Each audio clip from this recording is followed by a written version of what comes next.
Alright, I'm just putting a clip together for people who are interested in this style, and just sort of basics and things that I feel are very pertinent to the style, and to clear up any misconceptions that anyone might have.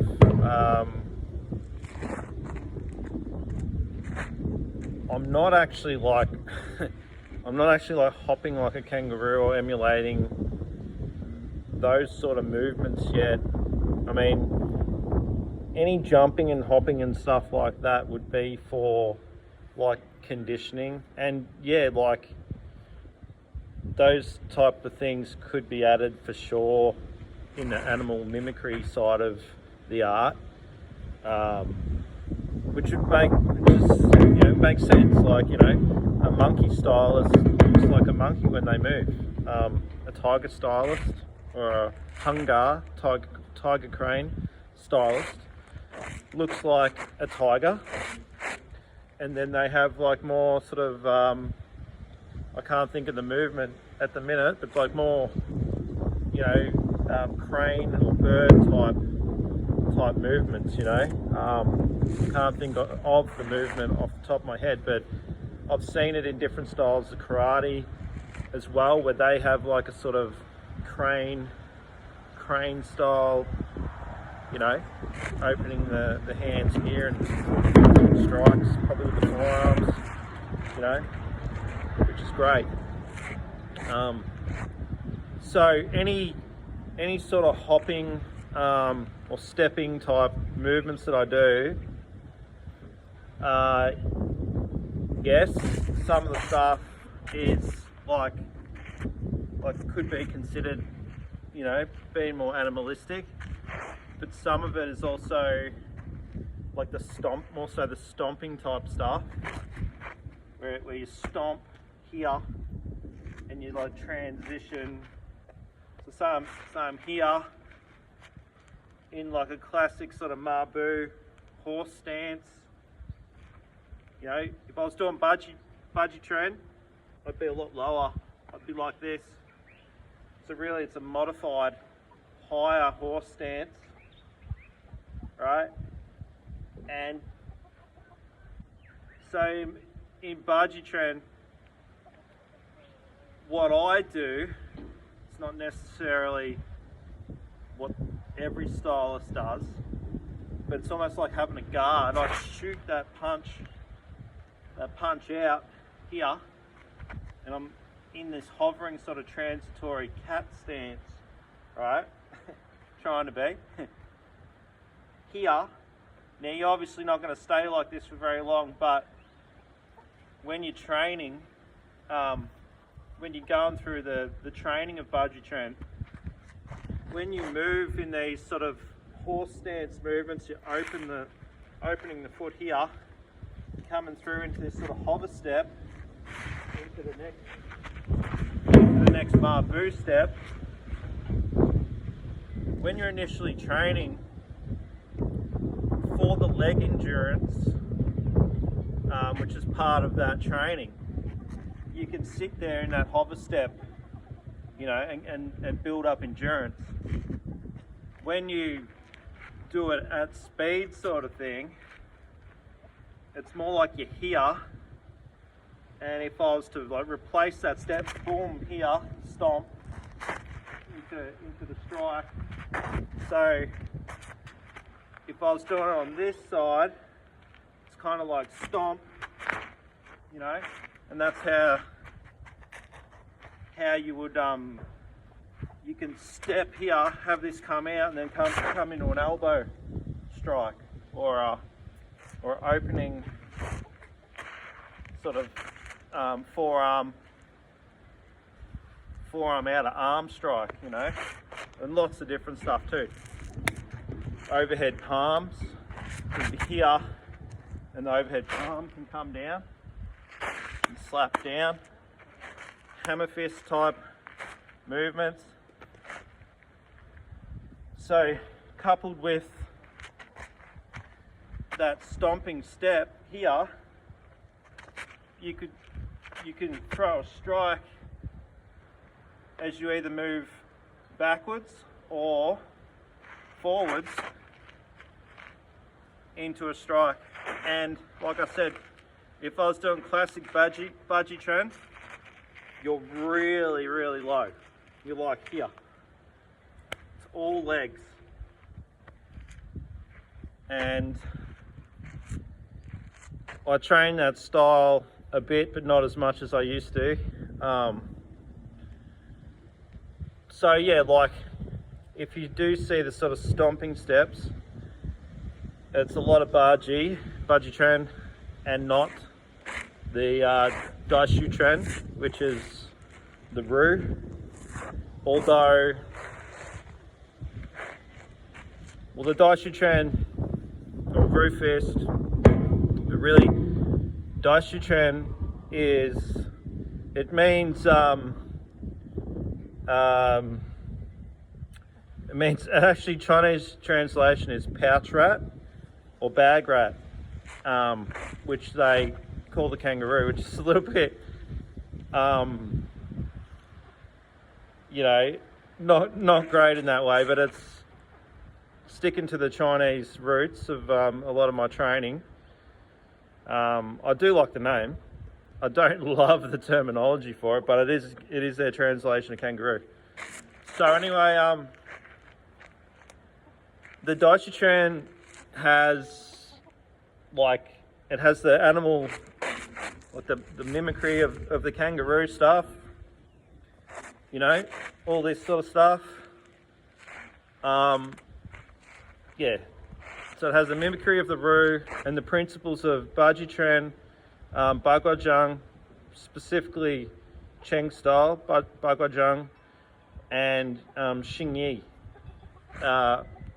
and the animal mimicry of the kangaroo. So it's kind of a bit of a hybrid of all of that, and it's the art style behind my stand-up fighting style, so to speak. So like to give a shout out to Paul MaCrath.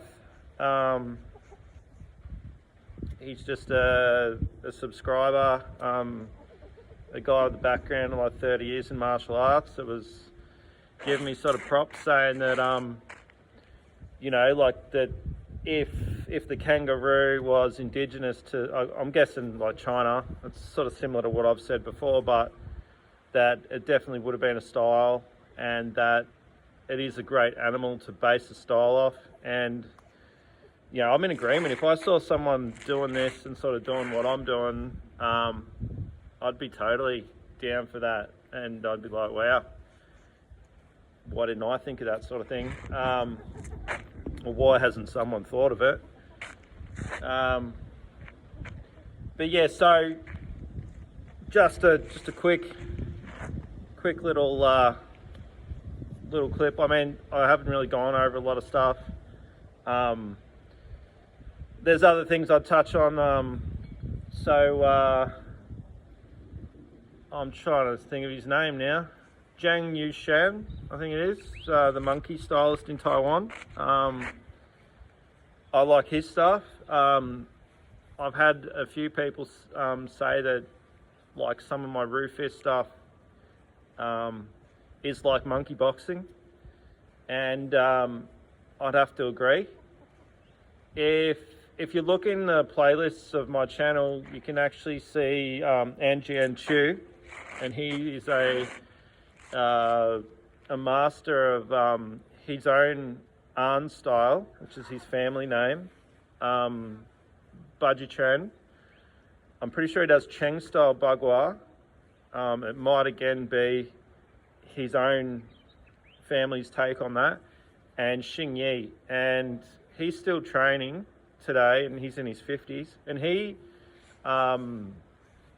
was a competition fighter. I'm not sure how many fights he did, but he looked pretty fit back in the day. He's now, say, in his 50s, still training. You might have seen him with Jesse Enkamp on one of Jesse's clips.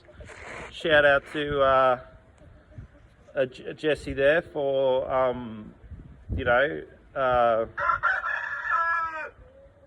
training with Jian Chu.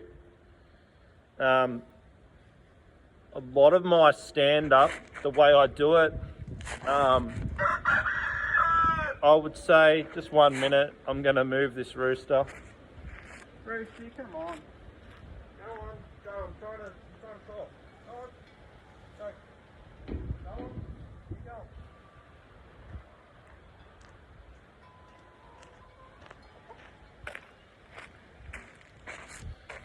going. Sorry. Shooing a loud rooster. Anyway, so I've kind of you would say not copied, but framed or referenced the way that he moves. I like the way he moves. It's very kung fu, like martial art focused, but it's very modern. He does all the shelling type stuff. Has a proper fighting stance because he comes from a fighting background.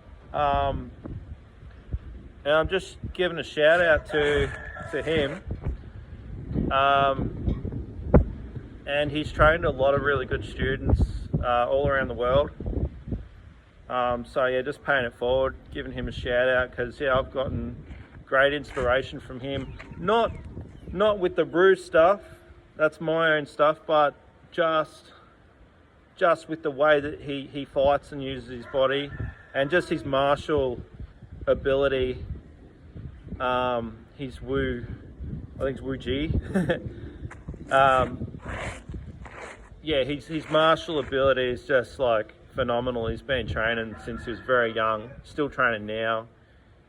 Incredibly fast, incredibly powerful, and yeah, if I could ever train with him, that would be a dream come true. So anyway, I'll leave it at that. There's a lot more to cover. I just want to thank anyone who's checking out the channel, people who are giving good comments, inspiring, comments, insightful comments, things like that. And I always say to anyone who doesn't like it or whatever, they smart ass comments, laughing, whatever, like it just shows their brain capacity, and they just get deleted. But anyway, that's fair enough. Yeah, that's about it. There's definitely a lot more to cover, and yeah, I did do a little shout out to Paul MaCrath. He sent me a breakdown, like I don't know if he's been sort of analysing my clips and stuff like that, but he's got 30 years background in martial arts. I started to say it earlier.